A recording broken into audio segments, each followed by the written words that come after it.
A little trivia. Did you know that the Appalachian Trail that stretches from Georgia to Maine in the United States is the longest hiking-only footpath in the world? In the world, 2,000 miles of trail. And all along the way, there are markings on the trees to show you that you're on the right path, headed in the right direction. Now, I don't know about you, but I think at some point along a 2,000-mile hike, I might be tempted to take a shortcut. A shortcut is a way to get somewhere or achieve something more quickly or easily than if you followed the directions. And not all shortcuts are bad, but some shortcuts can cause us to miss out on important parts of the path that God has for us. And here's the other thing about shortcuts. They often look quicker or easier at first, but they can end up creating a lot more stress and even taking a lot more time in the long run. So let me ask, where are you being tempted to take shortcuts right now? Maybe it's with your health. One more glazed donut won't hurt anything. Or with your job. You're late for a meeting and you blame it on your Zoom not working. Maybe you've been feeling overwhelmed and living for the weekend, hoping some substance or distraction will provide a shortcut to feeling better. No judgment. We all get sucked into taking shortcuts at times, but what if there's a better way?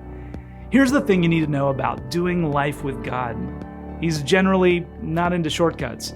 He takes his time shaping us, and he asks us to give him time to do his work. And when we go through something hard, instead of reaching for a shortcut, God invites us to keep putting one foot in front of the other on a 2,000-mile trail of trusting him.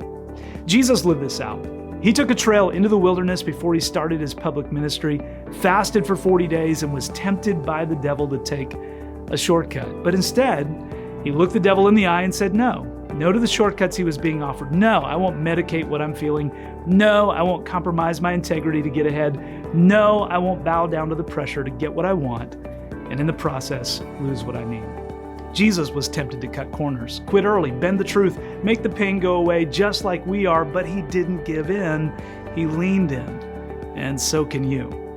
See, whatever path God has you on, I'm not suggesting you make it longer than it needs to be, but don't try to make it shorter than it's supposed to be either.